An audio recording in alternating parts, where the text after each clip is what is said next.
Boa noite. Boa noite, irmãos e irmãs da Casa de Francisco. Boa noite, visitantes, aqueles que vêm acompanhando os nossos comentários do Evangelho todas as noites, às 20h30.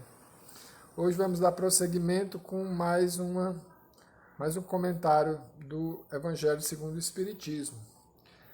Hoje eu escolhi para a gente falar o capítulo 17, item 10. É uma comunicação maravilhosa, incrível, fantástica, de um espírito protetor. Ele fez essa comunicação em Bordeaux, na França, em 1863. Depois que eu comecei a ler, assim, é como se tivesse aberto um monte de portas. E eu espero que possa ser útil para vocês também, como foi útil para mim essa comunicação. A gente vê que é realmente uma comunicação de um espírito muito superior por conta da quantidade de boas informações e sabedoria que existe em cada trecho. São 6 parágrafos, né? E a gente vai ler cada parágrafo e comentar cada parágrafo, certo? Então vamos começar. Um homem no mundo, espírito protetor, Bordeaux. Né? O sentimento de piedade deve sempre animar o coração dos que se reúnem sob as vistas do Senhor e imploram a assistência dos bons espíritos. Purificai, pois, os vossos corações, não consintais que neles demore qualquer pensamento mundano ou fútil. Elevai o vosso espírito àqueles por quem chamais, a fim de que, encontrando em vós as necessárias disposições, possam lançar em profusão a semente que é preciso germine em vossas almas e dê frutos de caridade. Bom, nesse primeiro parágrafo a gente já tem uma gama de informações. Depois é importante que vocês releiam isso aqui, porque assim vocês vão ver como tem muita coisa em poucas palavras. Primeira informação que a gente tem, para quem é que se dirige essa comunicação? Ela se dirige a todas as pessoas que desejam e imploram a assistência dos bons espíritos. Então, assim, é muito importante, é uma comunicação importante, né? Que ela vai trazer o modo, né, que você pode manter essa sintonia com os bons espíritos. Primeira orientação, purificar o coração através da disciplina mental, manter a mente limpa de maus pensamentos. Né? É o primeiro requisito para você estar em comunicação com os bons espíritos. Né? E nos torna, a gente treinando essa disciplina mental, essa disciplina de ter sempre bons pensamentos e evitar os maus, a gente se torna capaz de, através dessa elevação espiritual, receber as sementes que os bons espíritos têm para nos oferecer. Né? Essa é a primeira comunicação do primeiro parágrafo apenas. Segundo parágrafo, vamos continuar. Não julgueis, todavia, que, exortando-vos incessantemente à prece e à evocação mental, pretendamos vivais uma vida mística, que vos conserve fora das leis da sociedade, onde estáis condenados a viver. Não, vivei com os homens de vossa época, como devem viver os homens. Sacrificais as necessidades, mesmo as frivolidades do dia, mas sacrificai com um sentimento de pureza que as possa santificar. Aqui ele já está dando mais orientações de como manter essa sintonia com os bons espíritos. Manter a prece e a evocação mental com frequência. Está sempre chamando os bons espíritos, está sempre pedindo a assistência e a orientação deles com frequência. Mas aí vem uma advertência. Não é preciso viver uma vida mística. Isso é muito importante, porque a gente tem na história, né, aquela ideia de que se você quer estar em contato com os bons espíritos, você tem que ir para um mosteiro, você tem que se tornar um eremita, tem que viver uma vida isolada. Não. O que ele traz não precisa. Certo? tem que viver uma vida normal. Vai viver, inclusive, com os prazeres do dia a dia e tudo. A diferença é o modo de fazer, viver com esse sentimento de pureza. Buscar santificar todas as ações, mesmo as ações que tenham a ver com as questões da carne, com as questões mais mundanas. Terceiro parágrafo. Sois chamados a estar em contato com espíritos de naturezas diferentes, de caráteres opostos. Não choqueis a nenhum daqueles com quem estiverdes. Sede joviais, sede ditosos, mas seja a vossa jovialidade a que provém de uma consciência limpa. Seja a vossa aventura a do herdeiro do céu, que conta os dias que faltam para entrar na posse da herança. Então, ele vem trazer aqui a situação da gente que vive no mundo. Né? A gente vive cercado de todo tipo de gente. Tem os bons, mas também tem os maus. A gente precisa conviver com todo mundo. Não tem ninguém que consiga conviver só com boas pessoas, com bons espíritos encarnados. Né? A gente convive com todo mundo. E é a orientação dele, né? Nesse parágrafo. Não choque as pessoas. Não entre em conflito. Evite o conflito. Né? Seja alegre, seja positivo. Busque estar sempre para cima. Mas, aí ele coloca, mas seja a vossa jovialidade, a vossa alegria, a que provém de uma consciência limpa. Não é aquela alegria do oba-oba, né? É a alegria de quem tem a consciência limpa e que pode ser alegre, que pode ser para cima, sem chocar, sem conflitar e também sem entrar na ideia da rebeldia, do vamos ver, né? É uma coisa que a gente pode e deve estar fazendo, viver com essa alegria. E aí ele vai trazer no quarto parágrafo.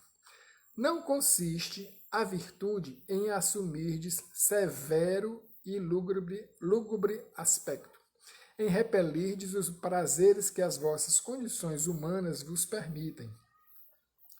Basta reporteis todos os atos da vossa vida ao Criador que vos deu.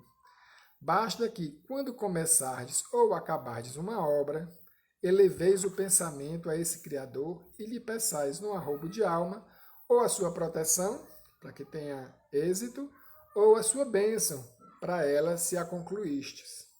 Em tudo o que fizerdes, remontai à fonte de todas as coisas, para que nenhuma de vossas ações deixe de ser purificada e santificada pela lembrança de Deus. A advertência que ele traz aqui, a virtude, né, é um complemento da passada. A virtude não consiste em ser severo, em ser aquela pessoa rígida, aquela pessoa séria, que parece que tudo vai ter que ser de uma forma dura. Não, né? A gente pode, ele traz aqui, e isso é bem interessante, que a gente pode inclusive viver os prazeres da vida. Né? Se a vida está nos oferecendo, vamos viver tudo que precisar e tudo que a vida nos oferecer, mas sempre através com a oração, sempre através da comunicação com os bons espíritos e oferecendo a Deus, né? Pedindo a proteção, pedindo orientação, agradecendo a Deus, manter sempre essa frequência, essa sintonia com os bons espíritos, vai fazer com que mesmo as nossas ações mais mundanas, mesmo as nossas ações mais da carne, né, se tornem purificadas. Então, ele traz essa advertência e essa orientação. Né? Vamos para o quinto parágrafo. A gente está correndo porque o tempo é curto. Né? A perfeição está toda, como disse o Cristo, na prática da caridade absoluta. Os deveres da caridade alcançam todas as posições sociais, desde a menor até a maior. Nenhuma caridade teria a praticar o homem que vivesse insulado, unicamente no contato com os seus semelhantes. Nas lutas mais árduas é que ele encontra ensejo de praticá-la. Aquele, pois, que se isola, priva-se voluntariamente do mais poderoso meio de aperfeiçoar-se, não tendo de pensar senão em si, na sua vida é a de um egoísta. Aqui ele traz essa orientação. A perfeição, como Jesus já colocava, está na prática da caridade. Mas como é que a gente vai poder praticar a caridade se a gente estiver fechado, se a gente estiver ou vivendo essa vida mística que a gente acha que precisa se isolar de todo mundo, ou vivendo só ali no meio dos iguais, né? Como nós espíritos, né? Só vou conviver com quem é espírita. Ou só vou conviver com quem é da minha família.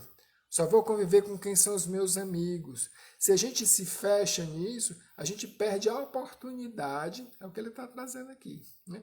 Se a gente se tornar uma ilha, a gente perde a oportunidade de viver essa caridade, como Jesus trazia, né?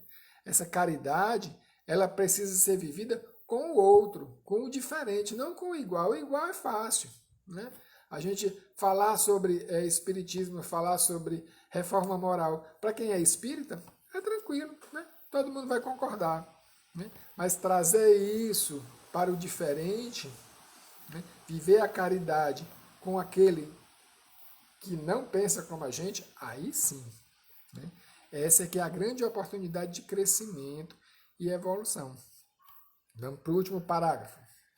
Não imagineis, portanto, para viverdes em comunicação constante conosco, os bons espíritos, para viverdes sob as vistas do Senhor, seja preciso vos silicieis e cobrais de cinza.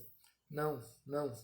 Ainda uma vez vos dizemos, ditosos sejam, segundo as necessidades da humanidade, mas que jamais na vossa felicidade entre um pensamento ou um ato que o possa ofender, ou fazer-se vele o semblante dos que vos amam e dirigem.